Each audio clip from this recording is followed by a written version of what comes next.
Varahi silks మన నెల్లూరులో September 25వ తారీఖున గొప్ప ప్రారంభం. నమస్తే రమగారు. నమస్తే జయ. రమగారు, పెద్దల అమావాస్య దగ్గరలో ఉంది. దగ్గరలో ఉంది. సో ఆ రోజు అసలు ఏం చేయాలి? పెద్దల అమావాస్య అన్న పేరు ఎలా వచ్చింది రమగారు? యాక్చువల్గా అమావాస్య కంటే పెద్దల రోజులు చాలా ఇంపార్టెంట్. అమావాస్యతో పాటుగా అమావాస్యనే చెప్పుకుంటున్నాం మనం.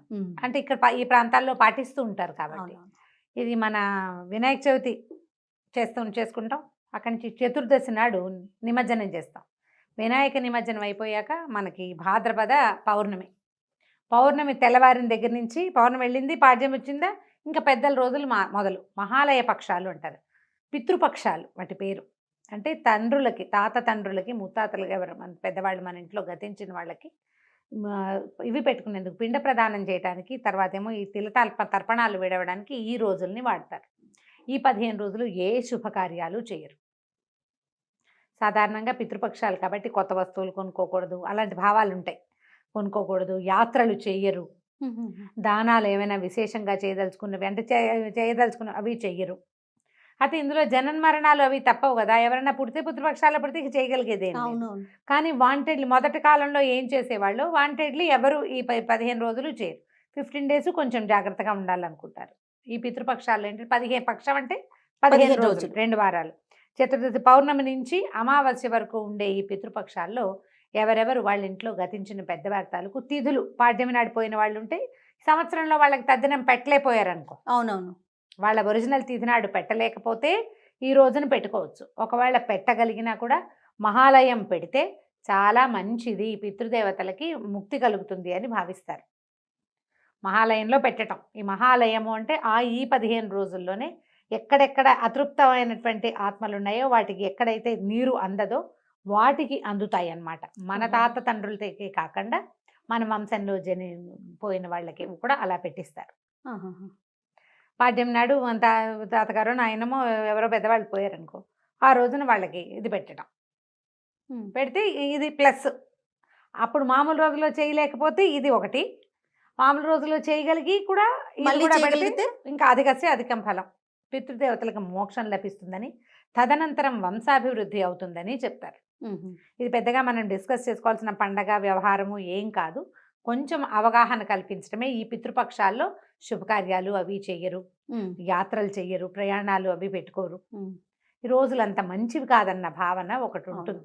కాకుంటే రమగారు, శుభకార్యాలు చేసినా చేయకపోయినా, పండుగల్ని చేసుకున్నా చేయకపోయినా, పితృదేవతలకి మాత్రం వారికి చేయాల్సిన అన్ని కార్యక్రమాలు తప్పకుండా చేయాలి అనేది మనం ఎక్కువగా వింటూ ఉంటాం కదండి. అవును, అది చేస్తేనే మనకి తర్వాత వంశాభివృద్ధి అని, ఇంట్లో ఉన్న పిల్లలు అనారోగ్యాలు పాలవకుండా ఉంటారని, పిల్లల వివాహాలు అవుతాయని, ఇతరత్ర ఏమైనా అంటే అకాల మృత్యువులు అలాంటివి ఏమైనా చెప్పలేకపోతాం కదా, చిన్న వయసులో అపమృత్యు దోషాలు అవి తొలగిపోతాయని. మొదటి సంవత్సరం ఒక సంవత్సరం చేస్తాం, కానీ ఆ తర్వాత కొంచెం సాధారణంగా కొంతమంది చేయటం అంత తక్కువ. కొన్ని కమ్యూనిటీస్ లో ప్రతి సంవత్సరము తద్దినం పెట్టేది ప్రదానం చేసేది ఉంటుంది, కొన్ని కమ్యూనిటీస్ లో ఉండదు. అందుకని ఏం చేస్తారు, పెద్దలకు పెట్టుకునేందుకు సంక్రాంతి పండగకు ఒకసారి పెట్టుకుంటాము.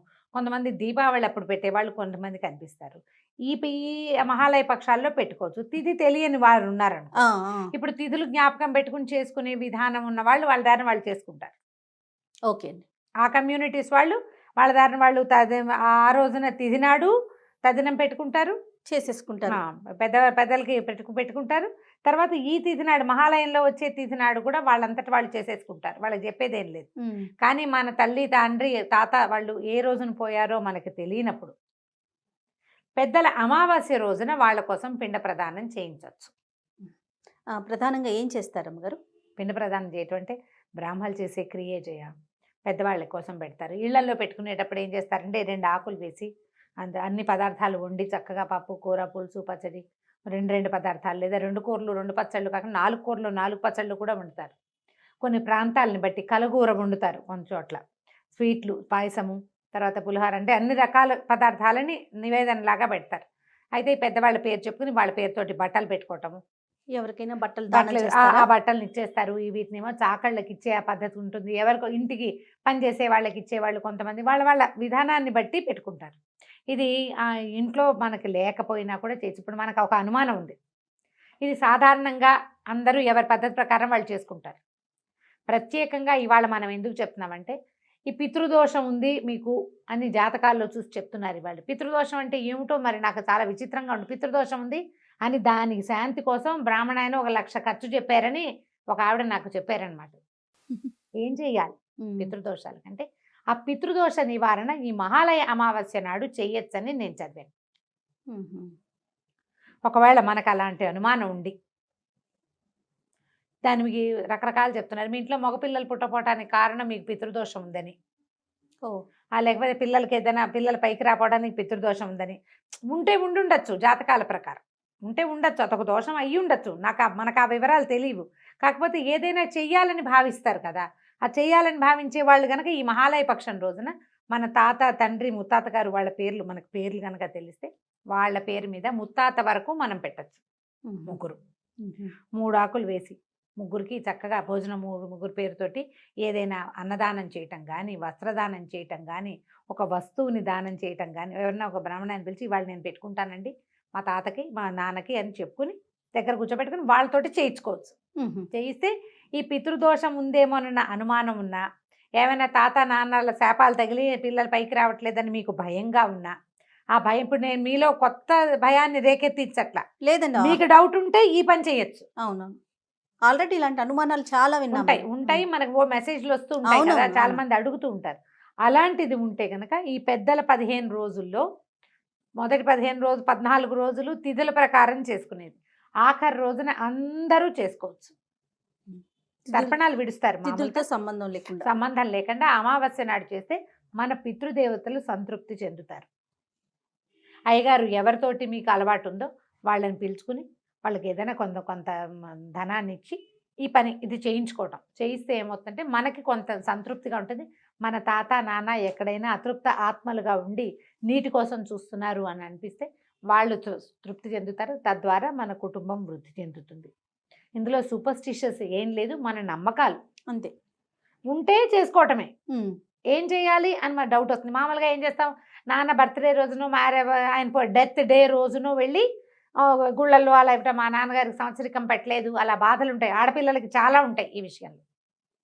అలా ఉన్నప్పుడు లేదా తండ్రి మరణించినప్పుడు దగ్గర లేని పిల్లలు కొంతమంది అలా కూడా అవుతుంది కదా.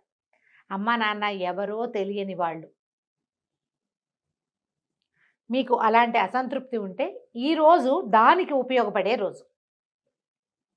అందుకని ఈ పెద్దల అమావాస్య, పెద్దల అమావాస్య దాని పేరు. క్రమంగా అది పెద్దల అమావాస్యగా మారిపోయింది. ఓకే. ఆ రోజున బ్రాహ్మడికి ఇచ్చే వస్త్రం కానీ, ఏదైనా డబ్బులు కానీ, లేకపోతే మోయిని ఇస్తారు, అదే మన ఏమంటారు, మన స్వయం పాకం మోయిని ఇవ్వటం అంటారు. ఈ అంటే మొయ్యడానికి సరిపడా ఆయన మొయ్యగలిగేంత ఇవ్వాలని బియ్యము, పప్పు, ఉప్పు, తర్వాత చింతపండు, బెల్లము, తోటకూర, ఒక విస్తరాకులు వేసి కొంత దక్షిణ, ఒక కుదిరితే ఒక వస్త్రము, కొన్ని పళ్ళు, తీపి పదార్థాలు పెట్టి బ్రాహ్మడికి ఇచ్చి దండం పెట్టుకోవటం. దానివల్ల కూడా అది కూడా మీ పితరులకి చెందుతుంది. ఈ మహాలయ అమావాస్య నాడు చేసేటువంటి ఏ దానమైనా కూడా పితృదేవతలకి చెందుతుంది. నేను ఇవన్నీ చేయను, సూపర్స్టిషియస్ నేను చేయను అంటే నువ్వు ఇంకోటి చేయొచ్చు. ఏ అనాథ శరణాలయంలోనూ ఆ రోజు భోజనం పెట్టండి. మన తాత పేరు మీద నాన్న పేరు మీద తలుచుకొని పెట్టుకున్నా కూడా అది కూడా ఎంతో కొంత మీకు ఒక సంతోషం వస్తుంది. అవును, నేను చేశాను అని. తర్వాత ఒకవేళ మన లెక్కలు వేసేవాడు ఎవడైనా ఒకడు పైన ఉండుంటే ఇది నీ లెక్కలో ఖాతాలో జమ అవుతుంది. అందుకోసమని ఇలాంటిది ఏర్పరిచారు. సంవత్సరంలో కుదరలేదు, ఇంట్లో అమ్మాయి భార్య బయట ఉంది, తద్దినం పెట్టడం కుదరలేదు, అలాంటప్పుడు అమావాస్య నాటి పెట్టుకోవచ్చు. ఇవాళ పెట్టుకుంటారు, అమావాస్య నాటి పెట్టుకుంటారు. తిథుల్లో ఏదైనా ఒక తిథి వాళ్ళకి సరిపడ వాళ్ళ తిథి ఏదొస్తే ఆ తిథి నాడు పెట్టుకోవచ్చు. అయితే ఈ 15 రోజులు మనం పెద్దగా శుభకార్యాలు అవి చెయ్యరు. అవును, ఇవి పితృపక్షాలు కాబట్టి ఇప్పుడు చేయకూడదు అంటారు. దీని మీద బోల్డ్ అని ఉన్నాయి. మనం ఏదైనా నదీ తీరానికి వెళ్ళి తర్పణం విడిచి రావచ్చు. నదీ స్నానం చేసిన ఫలితము, తాత తండ్రులకి తర్పణం విడిచిన ఫలితము మనకి. ఎవరు వెళ్తారో వాళ్ళకి, ఆడవాళ్ళు చేసేది కాదు కదా తర్పణాలు, మగవాళ్ళు విడుస్తారు. దీంతో పాటు పెద్దలకి తర్పణం విడవటం వల్ల వారి పితృదేవతలకు కూడా, పితృలోకాల్లో కూడా మన ఇది వెళ్తుందన్నమాట. ఇలా మొదటి నుంచి చేసే పద్ధతే ఇది. ఏటా ఒకసారి కొత్తగా చెప్తుంటాం. ఇప్పుడు కొత్తగా వినేవాళ్ళకి ఇది ఒక కొత్త సంగతి అన్నమాట.